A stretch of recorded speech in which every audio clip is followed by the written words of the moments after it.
Shalom, puji Tuhan pada malam hari ini kita berjumpa lagi dalam minggu-minggu terakhir di bulan Agustus. Dan masih dalam tema di bulan Agustus ini adalah Kristus mengatasi masalah. Kristus mengatasi masalah dan itu berarti kita punya jaminan di dalam mengatasi kehidupan ini. Mengatasi masalah ini karena Kristus yang menolong kita. Saudara dikasih Tuhan, kalau kita melihat tema berarti kita memperhatikan bahwa Tuhan itu di dalam Yesus Kristus memproses kita di dalam mengatasi masalah dan memulihkan apa yang menjadi tujuan hidup kita. Tema saya dalam perenungan firman Tuhan di malam ini yaitu bagian dari tema Kristus memulihkan, mengatasi masalah. Dan kita akan belajar dengan Kristus memulihkan tujuan hidup kita. Mari kita membaca di dalam kitab Yohanes pasal yang ke-21. Yohanes pasal yang ke-21 ayat yang ke-15. Satu ayat klasik yang sering kita baca. Yohanes pasal yang ke-21 ayat yang ke-15. Yohanes pasal yang ke-21 ayat yang ke-15 sampai dengan 19. Saya akan bacakan ayat yang ganjil, Bapak Ibu membaca ayat yang genap. Demikian firman Tuhan. Sesudah sarapan, Yesus berkata kepada Simon Petrus, "Simon, anak Yohanes, apakah engkau mengasihi aku lebih daripada mereka ini?" Jawab Petrus kepadanya, "Benar Tuhan, engkau tahu bahwa aku mengasihi engkau." Kata Yesus kepadanya, "Gembalakanlah domba-dombaku."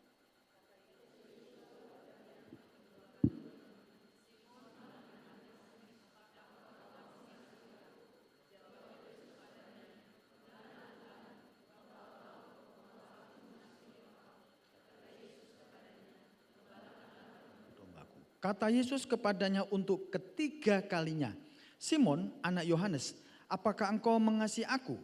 Maka sedih hati Petrus, karena Yesus berkata untuk ketiga kalinya, "Apakah engkau mengasihi aku?" Dan ia berkata kepadanya, "Tuhan, engkau tahu segala sesuatu. Engkau tahu bahwa aku mengasihi engkau." Kata Yesus kepadanya, "Gembalakanlah domba-dombaku."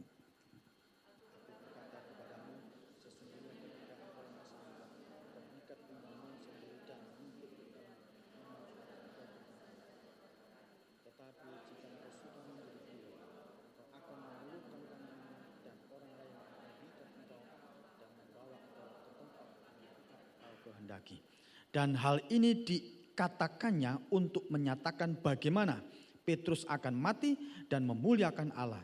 Sesudah mengatakan demikian, ia berkata kepada Petrus, "Ikutlah aku." Amin. Amin. Saudara-saudara dikasih Tuhan, jika kita membaca ayat ini, kita sering mengartikan ayat ini sebagai bagian dari khotbah setelah Paskah. Biasanya dibacakan, dikhotbahkan setelah Paskah. Ketika Yesus bangkit dan sorotan utamanya, tekanan utamanya adalah pada kata kasih. Apakah engkau mengasihi aku? Dan orang menafsirkan kata kasih di sini adalah kata agape dalam bahasa Yunani. Dalam bahasa Yunani kita mengenal ada 4 kata kasih, yaitu ada kasih agape, ada eros, ada philia, dan ada apa lagi? Apa? Storge. Nah, kasih agape itu katanya kasih yang paling tinggi, itu kasih kepada Allah. Lalu philia itu kasih kepada saudara, sesama begini. Kemudian kasih eros itu kasih yang berkaitan dengan nafsu. Lalu kasih storge itu kasih kepada orang yang lebih senior, kepada pimpinan, kepada orang tua. Dan orang-orang Kristen kadang menempatkan kasih agape itu kasih yang lebih tinggi di antara kasih yang lain. Nah, padahal kalau kita memperhatikan di dalam perjanjian lama, kasih agape itu disinggung dalam perjanjian lama, yaitu perjanjian lama itu diterjemahkan ada yang dari bahasa Ibrani ke bahasa Yunani, itu namanya Septuaginta. Jadi dalam perjanjian lama itu bahasa aslinya adalah bahasa Ibrani. Tapi kemudian seiring perkembangan bangsa Israel yang sudah menyebar di mana-mana waktu itu, berdiaspora di mana-mana di seluruh dunia, dan waktu itu di dunia berlaku bahasa internasional yaitu bahasa Yunani.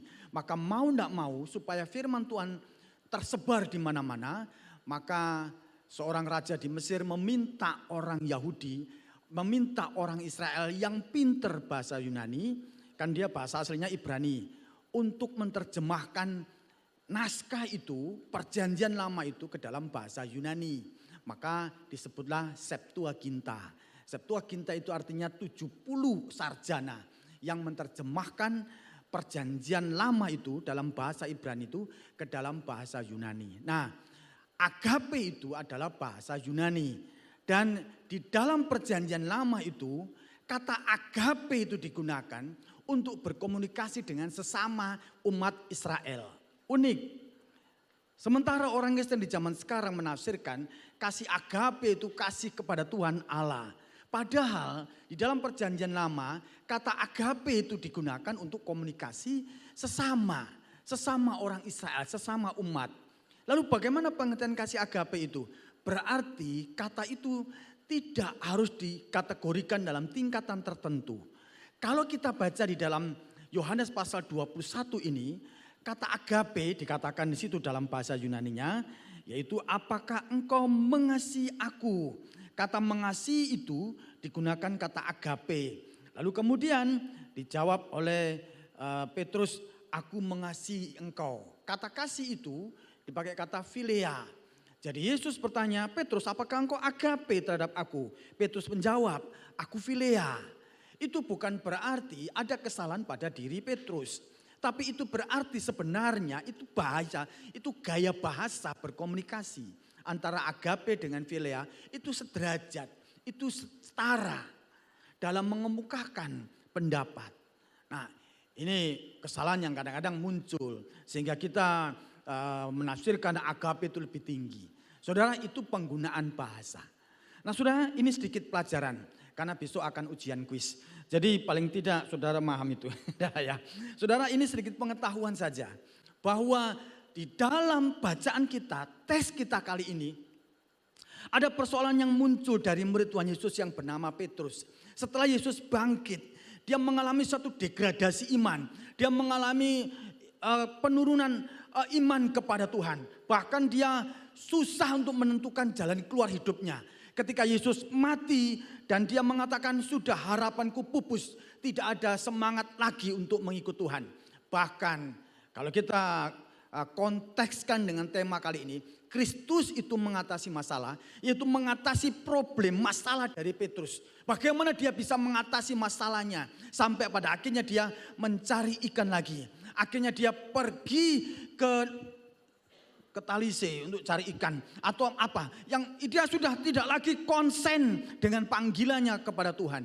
Nah, saudara yang dikasih Tuhan, itu otomatis Petrus mulai kehilangan berkat yang dia harus terima. Berkat damai sejahtera yang Tuhan pernah nyatakan kepada dirinya. Berkat spesial hubungannya dengan Yesus itu. Nah, itu sebabnya Bapak Ibu Saudara yang dikasih Tuhan, Kristus mengatasi masalah. Itu berarti menolong Petrus bagaimana bisa menumbuhkan berkat itu dalam hidupnya kembali. Kalau kita membaca di sini dalam tema Kristus menjadi petunjuk dalam hidup kita, dengan tema Kristus itu memulihkan tujuan hidup kita, kita bertanya-tanya, apakah di antara Bapak Ibu Saudara yang hadir di tempat ini tidak ada yang punya masalah? Tentu punya masalah. Dan kalau kita punya masalah, pertanyaannya, apakah kita pernah gagal dalam hidup ini? Seperti ini juga pertanyaan yang muncul dari Tuhan Yesus kepada Petrus, yang mungkin tidak perlu dijawab, yang mungkin tidak perlu memerlukan jawaban atau disebut dengan retoris, yaitu apakah di antara kita ada yang tidak pernah gagal? Tentu jawabannya tidak. Semua orang pernah mengalami kegagalan. Yang tidak pernah gagal adalah orang yang tidak mengakui kegagalannya. Saudara yang dikasih Tuhan, Tuhan tidak pernah berjanji bahwa kita tidak akan pernah gagal. Tidak. Tuhan tidak pernah mengatakan bahwa hidupmu tidak akan gagal. Hidup kita itu adalah kumpulan dari kegagalan yang kemudian disatukan oleh kasih karunia Kristus. Sehingga Bapak Ibu yang saudara yang dikasih Tuhan, kegagalan itu memang tidak bisa kita hindarkan. Kegagalan itu menimbulkan kita menjadi salah dalam mengambil keputusan. Apa itu keputusannya?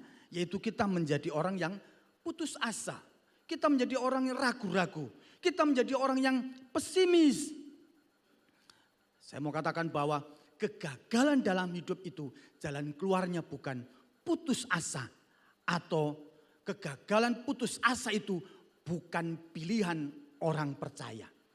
Tuhan tidak pernah memberikan jalan keluar kepada orang yang percaya kepadanya ketika dalam kegagalan ia harus putus asa. Putus asa itu bukan pilihan mereka yang bersandar pada kasih karunia Tuhan. Saudara dikasih Tuhan, kadang-kadang kita hanya berpikir bahwa kasih karunia itu ada di awal. Tidak. Kasih karunia bukan di awal perjalanan iman kita. Kasih karunia itu terus mengikuti kita dalam proses hidup ini. Dalam kegagalan ada kasih karunia Tuhan. Dalam kegagalan kasih karunia menolong kita. Ketika kita terus bersandar pada Tuhan. Perjalanan kita itu terus Tuhan ubahkan. Supaya kita semakin mengerti kehendak Tuhan. Melalui kegagalan Tuhan mengubah menjadi lebih baik. Kadang-kadang kita ingat dengan satu pernyataan. Pengalaman itu adalah guru yang terbaik. Itu boleh-boleh saja. Pengalaman itu guru yang terbaik. Meskipun kita punya guru bukan namanya pengalaman. Ada banyak, ada Jono, Joko dan sebagainya. Tapi pengalaman itu ada yang mengatakan guru yang terbaik. Tapi ingat, itu bukan bicara soal jumlahnya. Bukan bicara soal lamanya. Bukan soal bicara orang yang berpengalaman itu jelas hebat, tidak. Saya tidak pernah menjamin orang yang berpengalaman itu menjadi guru yang terbaik. Bukan jumlahnya, tapi nilainya bagi orang yang berpengalaman itu. Karena ada banyak orang yang sudah tua, yang sudah pengalaman masih kekanak-kanakan. Masih ada juga. Orang menyebut dirinya senior, tapi masih kekanak-kanakan hal imannya. Saudara yang dikasih Tuhan, itu berarti pengalaman itu diukur dari nilainya orang itu dalam mengarungi hidup mengikut Tuhan. Oleh sebab itu, kalau kita mengerti firman Tuhan bahwa Kristus itu mengatasi masalah, mari kita kembali melihat bagaimana Tuhan mengatasi pengalaman hidup kita dalam rangkaian hidup ini yang ada kegagalan. Kita membaca dalam Yohanes 21 ayat 15 sampai dengan 19. Ayat 15 sampai 19. Kita menemukan bahwa Yesus ini sedang mengajak, pertama, Yesus sedang mengajak kita bahwa hidup itu ada kegagalan. Hidup itu ada kegagalan dan penting kita menghadapi kegagalan. Artinya setiap waktu kita bisa gagal. Setiap waktu kita bisa menjadi tidak berhasil, itu pasti. Dan bacaan kita kali ini ketika kita menghadapi kegagalan, lihatlah teladan Yesus. Yesus tidak menghakimi. Waktu berjumpa dengan Petrus, Yesus tidak mengatakan, terus kami itu ngomong tok, bohong. Dulu katanya langkai dulu mayatku, sekarang kamu malah pergi ke cari ikan lagi. Yesus tidak berkata begitu. Tidak menghakimi orang yang gagal. Kamu itu banyak dosa mungkin, kurang berdoa mungkin, makanya banyak berdoa. Padahal dia tekun dalam doa, tapi toh masih gagal. Kamu itu makanya suka baca Alkitab, akhirnya begini. Keluar dari rumah, jalan masuk got dan jatuh, mungkin begitu. Makanya masa lorong atau masa lora itu, masuk lorong ya. Itu, kadang-kadang begitu, kita dihantui dengan hal seperti itu. Saudara yang dikasih Tuhan, hidup itu harus dihadapi. Ada suatu kegagalan, ada suatu proses kita ditunjuk. Tapi persoalan adalah jangan menghakimi. Yesus tidak pernah menghakimi ketika orang mengalami kegagalan. Itu sebabnya Yesus bertanya sampai 3 kali. Dia bertanya dalam rangka mengerti bahwa memang kita itu hidup harus menghadapi yang namanya kegagalan. Tapi kita juga berani menghadapi kegagalan dengan fakta bahwa orang yang tidak mau mengakui kegagalan itu ada. Buktinya Petrus. Jadi menghadapi kegagalan itu berarti kita tidak boleh menghakiminya Dan juga kita harus paham, ada juga orang yang tidak mengakui kegagalan. Oh enggak kok enggak, siapa bilang saya enggak gagal. Ini kan karena kurang beruntung aja, apa bedanya? Kadang oh enggak, saya itu ya kebetulan aja saya salah. Tapi sebenarnya saya enggak pernah salah. Saudara, seperti Petrus ini. Ketika dia mengalami kegagalan, aku mengasihi engkau Tuhan, aku mengasihi engkau. Dia tidak mengakui dengan jujur bahwa dirinya pernah mengalami kegagalan. Dan saat itu mengalami kegagalan. Dalam kisah ini Yesus tidak berkata, oh tidak apa-apa terus kan. Petrus panggilnya terus ya. Tidak mungkin Pet, tidak apa-apa Pet. Tidak apa-apa terus, kamu tidak apa-apa gagal. Tidak, Yesus tidak berkata gitu. Itu wajar kamu gagal, tidak. Tapi sekarang kita melihat bagaimana Yesus tidak berkata, ya tidak apa-apa, namanya manusia wajar. Tidak. Yesus tidak mengatasi orang yang dalam kegagalan dengan jalan seperti itu. Makanya Yesus bertanya sampai 3 kali. Bapak Ibu perhatikan, 3 kali ini punya makna. Yang pertama, kalau kita perhatikan di dalam pasal 18 ayat yang ke-17. Mari kita lihat. Yohanes pasal yang ke-18 ayat yang ke-17. Mari kita lihat di dalam Yohanes pasal yang ke-18 ayat yang ke-17. Di situ dikatakan, maka kata hamba perempuan penjaga pintu kepada Petrus, bukankah engkau juga murid orang itu? Jawab Petrus, bukan. Ini sebelum Yesus mati di kayu salib. Ini kesamaan dinyatakan di dalam pasal 18 ayat 17. Seperti halnya Yesus bertanya kepada Petrus. Ada 3 kali kesamaan Petrus menyangkal. Oh tidak. Lalu tanya lagi, kamu kan muridnya Yesus? Itu tidak. Siapa bilang saya ini bukan Anda kenal saya. Lalu tanya lagi, sampai 3 kali. Yesus pun bertanya 3 kali. Ada kesamaan. Itu sebabnya saya katakan bahwa ini proses di mana dalam kegagalan itu Yesus tahu persis. Sekali lagi, ketika saudara memiliki kegagalan, Yesus tidak tutup mata. Yesus tidak ingat, Yesus tidak mau tahu, tidak. Yesus tahu kita pernah gagal. Mungkin gagal dalam berpacaran, gagal nembak, atau gagal dalam usaha, gagal dalam studi, dalam pekerjaan, gagal dalam pelayanan.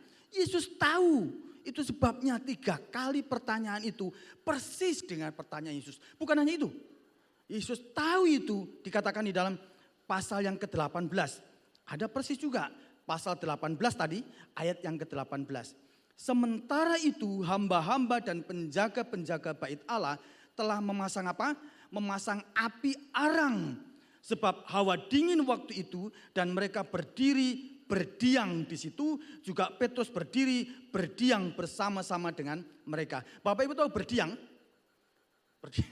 Ini memang ada sedikit konteks bahasa Jawa dimasukkan dalam bahasa Indonesia.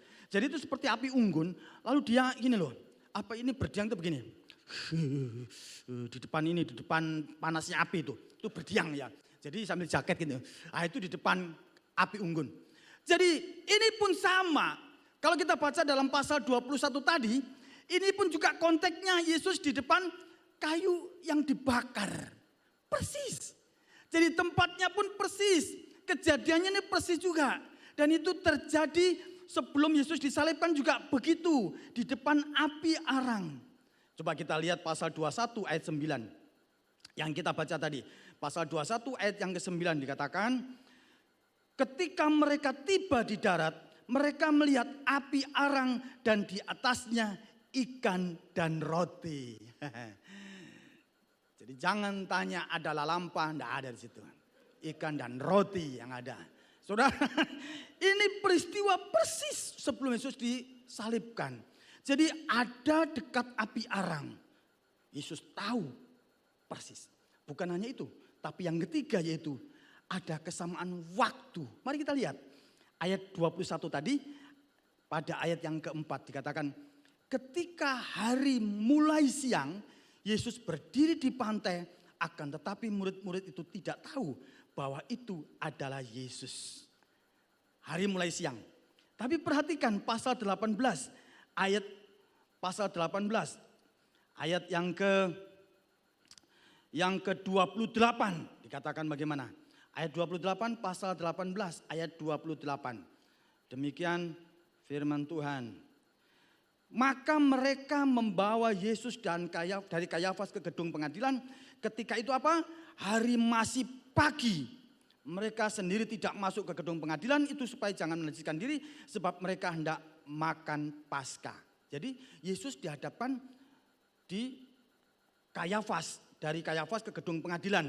Hari masih pagi dan kemudian di situ terjadi penyangkalan Petrus. Jadi sama.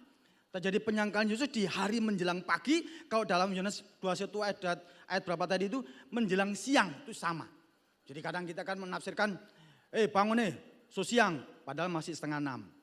Kan gitu, so siang ini kamu enggak kerja, padahal masih jam 6. Seperti itu. Jadi ini ada kesamaan waktu. Persis yang Yesus sebelum disalibkan.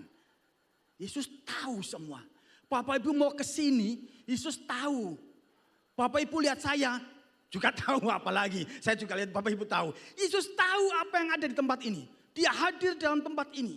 Sebab dia berjanji, aku ada dimanapun kau berada. Yesus tahu apa yang sedang Bapak Ibu buat. Yesus tahu keadaan hati kita. Itu sebabnya saya meyakini orang yang hidup dalam kegagalan, Yesus itu sanggup memulihkan. Supaya dia menerima berkat Tuhan. Dalam kegagalan Yesus tahu apa sih kegagalan itu. Dalam keputusasaan Yesus tahu sedang apa kamu. Sedang apa masalah batinmu. Tetangga kiri kanan, tempat duduk Bapak Ibu depan belakang kiri kanan. Tidak tahu isi hati Bapak Ibu. Tapi Yesus tahu persis, tidak ada yang tersembunyi. Mungkin kita mengalami datang di tempat ini dalam problema yang berat. Masalah yang berat dengan suami, dengan istri, dengan anak-anak, dengan orang tua. Kita bisa tersenyum di depan teman. Kita bisa mengangkat tangan. Padahal kita sedang dalam permasalahan yang bertubi-tubi. Yang susah diselesaikan. Yesus tahu apa pergumulan kita. Amin. Yesus melihat hati kita. Terbukti dalam situasi, tempat dan kejadian yang sama. Hampir sama dengan semua keadaan kita. Bapak Ibu yang dikasih Tuhan. Tetapi dalam kisah ini bukan hanya Yesus tahu. Mari kita lihat di dalam pasal 21. Yesus bukan tahu saja, tahu saya. Mari kita lihat pasal 21 ayat yang ke-19. Dikatakan di dalam ayat itu. Dan hal ini dikatakannya untuk menyatakan bagaimana Petrus akan mati dan memuliakan Allah. Sesudah mengatakan demikian, ia berkata kepada Petrus, ikutlah aku. Yesus bukan hanya tahu, tapi Yesus itu memulihkan, memberikan jalan keluar. Kita punya Tuhan yang luar biasa. Bukan hanya dikhotbahi, tapi juga memberi jalan keluar. Dalam ayat 19 ini, mengapa saya katakan jalan keluar? Sebab ayat 19 dan ayat 22 ada kata ikutlah aku. Itu tandanya ketika kita punya masalah, Yesus menawarkan jalan keluar. Memberikan solusi. Ikutlah aku. Apa masalah Bapak Ibu Saudara? Yesus juga memberikan tawaran. Ikutlah aku. Jadi Bapak Ibu dikasih Tuhan, kalau kita membaca dalam keseluruhan konteks ini, dalam pasal 13 ayat 36, itu juga mengatakan bahwa ke depan Petrus itu akan seperti ini. Dan Petrus diberikan jalan keluar. Itu dalam pasal 13 ayat 36. Jadi Yesus itu bukan hanya menunjukkan kegagalan seseorang, tapi juga memberikan jalan keluar.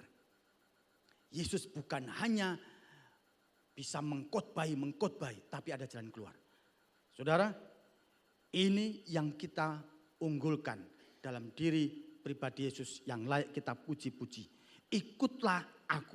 Mari perhatikan, di samping Yesus memulihkan, tadi juga Yesus tahu dalam kegagalan kita, tapi berikutnya di sini dikatakan ada pemulihan atas kegagalan. Saudara dikasih Tuhan, kalau kita membaca keseluruhan, ini konteksnya Petrus setelah melihat Yesus mati dan tidak berdaya bagi dia. Lalu dia pergi mencari nafkah bersama dengan teman-teman. Ini kan seperti apa ya? Seperti dalam tanda kutip ini kelompok geng gitu. Dan ini pimpinannya adalah Petrus ini. Dan ini diikuti semua orang, Petrus ini. Padahal Petrus ini dulu waktu jadi pemimpin itu karena Andreas. Andreas menawarkan, terus itu ada Mesias datang. Oh ya, lalu ikut. Lalu yang jadi pemimpin adalah Petrus. Jadi Petrus ini apa tindakannya diikuti anak buahnya. Dan dia memang betul, dia pergi mencari makan, mencari ikan, nelayan kembali. Tapi Yesus menunjukkan ketika dalam kegagalan itu, dia memberikan jalan keluar, pemulihan atas kegagalan. Mari kita perhatikan bagaimana tujuan hidup itu diarahkan oleh Yesus. Harus ada pemulihan. Kesalahan orang adalah tidak berani menegur kesalahan orang. Sekali lagi, kesalahan kita adalah ketika kita melihat orang dalam kegagalan atau dalam kesalahan, kita tidak berani menegur kesalahan. Padahal kalau kita ingin tahu orang itu harus dipulihkan, kita harus mencari kesalahannya. Bukan mempermalukan. Pada umumnya orang-orang percaya, orang Kristen ketika orang dalam kesalahan kita permalukan di depan umum. Tapi tidak memberikan jalan keluar. Saudara, Yesus memulihkan kegagalan. Orang yang ditegur harus dipulihkan agar dipakai Tuhan. Kristus memang menerima kita apa adanya. Tetapi supaya kita juga mengerti bahwa kita ini harus seperti Kristus. Saudara, apa yang Yesus lakukan di dalam pemulihan itu? Yang pertama, perhatikan. Yang pertama, dia menyadarkan kita bahwa kita ini tidak layak. Hanya karena kasih karunia Tuhan saja. Kita tidak layak. Saya mengatakan demi karena Yesus itu mengungkapkan kelemahan kegagalan Petrus.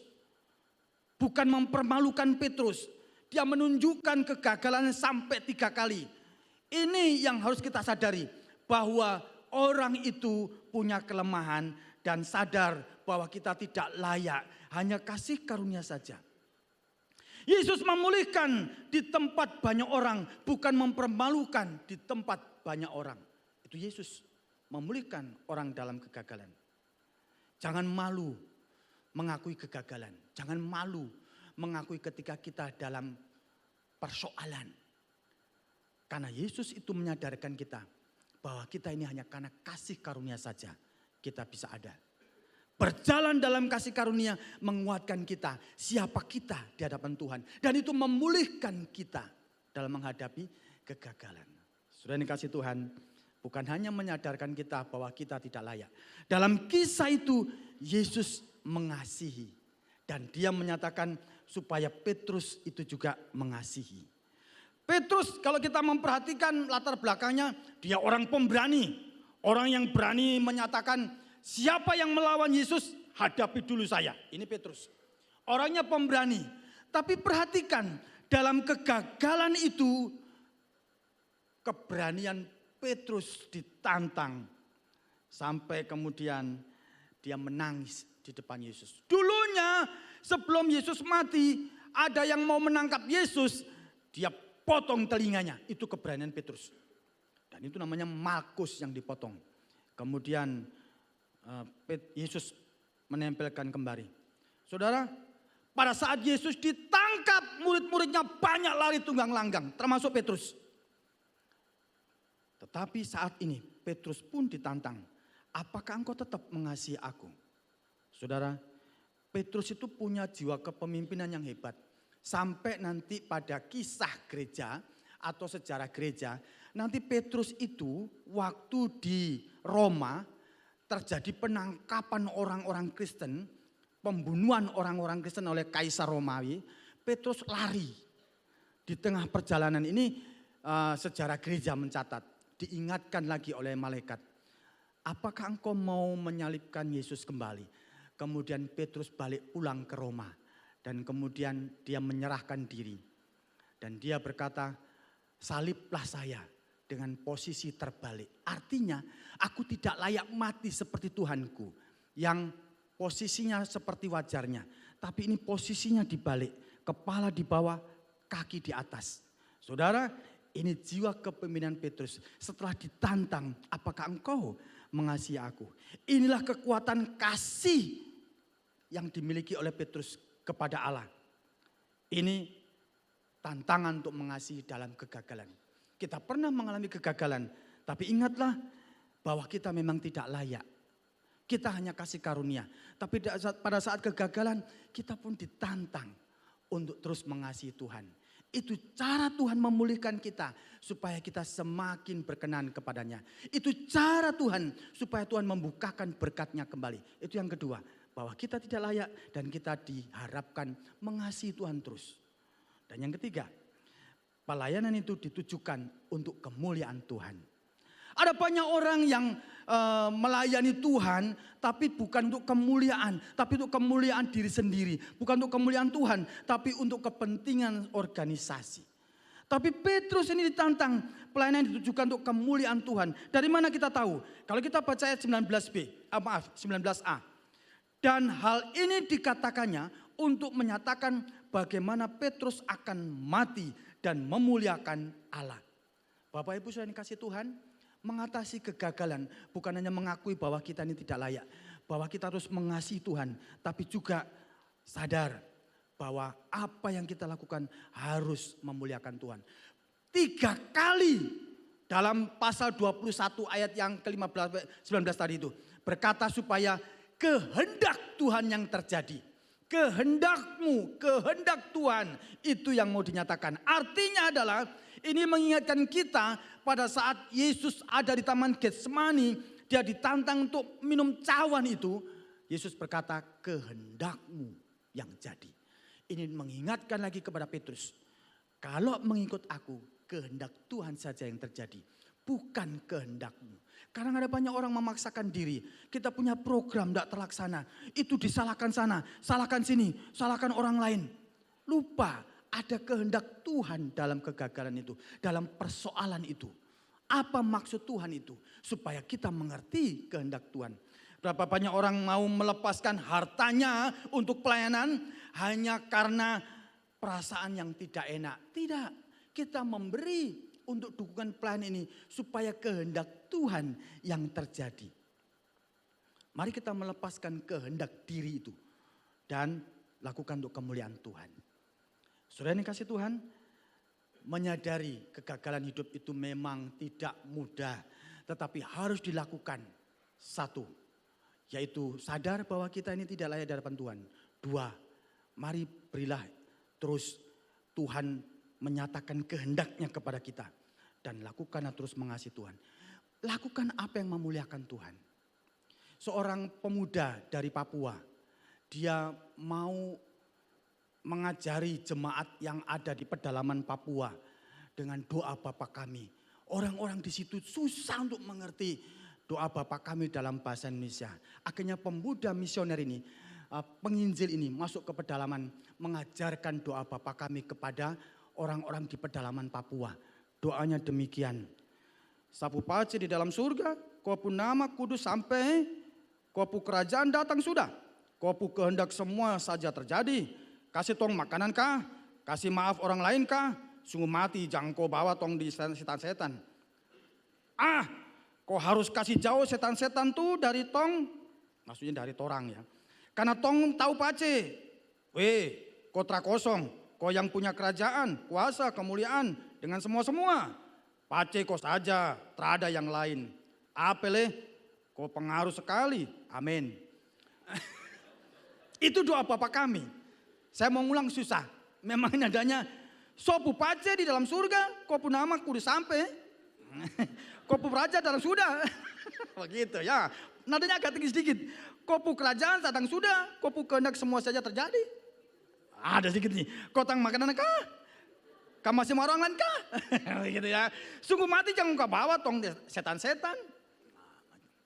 Saya punya teman akrab orang Papua, orang Merauke. Jadi hari-hari di kamar saya. Jadi saya biasa hidup sudah itu. Waktu kuliah dulu. Saudara yang dikasih Tuhan, apapun usaha kita, yang penting memuliakan Tuhan. Ketika kita dalam kegagalan, ingat lakukan lagi untuk memuliakan Tuhan. Memuliakan, yang tidak memuliakan, yang bukan kehendak Tuhan, dijauhkan itu dari kita. ada sebuah kisah pemuda yang bermain baseball. Lalu pemuda ini tidak mampu menghadapi lawan yang kuat. Dia menyerah dan putus asa. Tidak mungkin saya menang. Ini videonya. Saudara bisa melihat bagaimana menghadapinya. You already written Friday night down as a loss, Brock? Well, not if I know we could beat them. Kita tidak akan bisa mengalahkannya. Come here, Brock. You too, Jeremy. What, am I in trouble now? Not yet. I want to see you do the death crawl again, except I want to see your absolute best. Tim ini pesimis. Terutama Brock, pesimis sekali bisa What, you want to go mengalahkan. to the 30? I think you can go the 50. 50. I can go the 50 if nobody's on my back. I think you can do it with Jeremy on your back. But even if you can, I want you to promise me you're going to do your best. All right. Your best. Okay. You going to give me your best?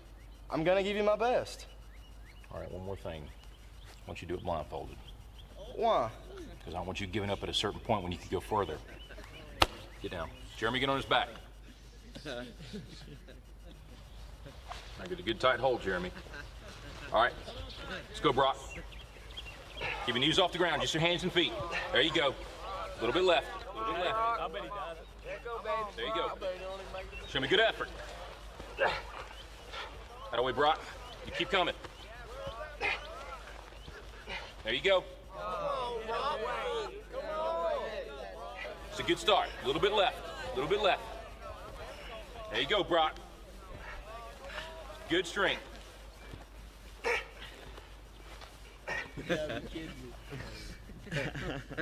That's it, Brock. That's it. Not at the 20 yet? Forget the 20. You give me your best. You keep going. That's it. No, don't stop, Brock. You got more in you than that. I ain't done. Just resting a second. You got to keep moving. Let's keep moving. Let's go. Don't quit till you got nothing left. There you go. Keep moving. Keep moving. Keep moving, Brock. That's it. You keep driving. Keep your knees off the ground. Keep driving it. Your very best. Your very best. Your very best. Keep moving, Brock. That's it. That's it. That's it. Keep going. Don't quit on me. Keep going. Keep driving it. Keep your knees off the ground. That's it. Your very best. Don't quit on me. Your very best. Keep driving. Keep driving. There you go. There you go. That's it. You keep driving. Keep your knees off the ground. Keep driving it. Don't quit till you got nothing left. Keep moving, Brock. That's it. That's it. That's it. Keep going. I want everything you got. Come on, keep going. It hurts. Don't quit on me. Your very best. Keep driving. Keep driving. There you go. There you go. He's heavy. I know he's heavy. I'm out of strength. Then you negotiate with your body to find more strength, but don't you give up on me, Brock. You keep going, you hear me? You keep going, you're doing good. You keep going. Do not quit on me. You keep going. It hurts. I know it hurts. You keep going. You keep going. It's all hard from here. 30 more steps. You keep going, Brock. Come on. Keep going. Burn. And let it burn. Ours are burning. It's all hard. You keep going, Brock. Come on. Come on. Keep going. You will be your best. Your best. Don't stop. Keep going. Too hard. It's not too hard. You keep going. Come on, Brock. Give me more. Give me more. Keep going. 20 more steps. 20 more. Keep going, Brock. Give me your best. Don't quit. No. Keep going. Keep going. Keep going. Don't quit. Don't quit. Don't quit. Brock Kelly, you don't quit. Keep going.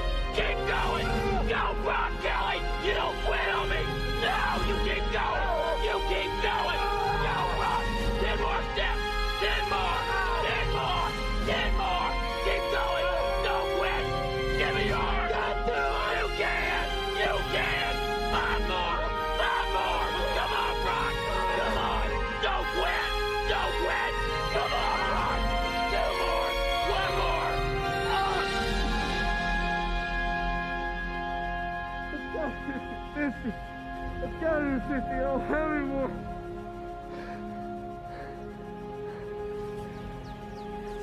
Look up, Brock. You're in the end zone. Saudara yang kasih Tuhan, melangkah terus maju. Jangan putus asa. Saudara gagal, ingat Tuhan itu memulihkan kita. Amin. Kristus mengatasi masalah rumah tangga kita. Mengatasi masa depan kita. Saudara gagal dalam studi, Yesus tahu persis.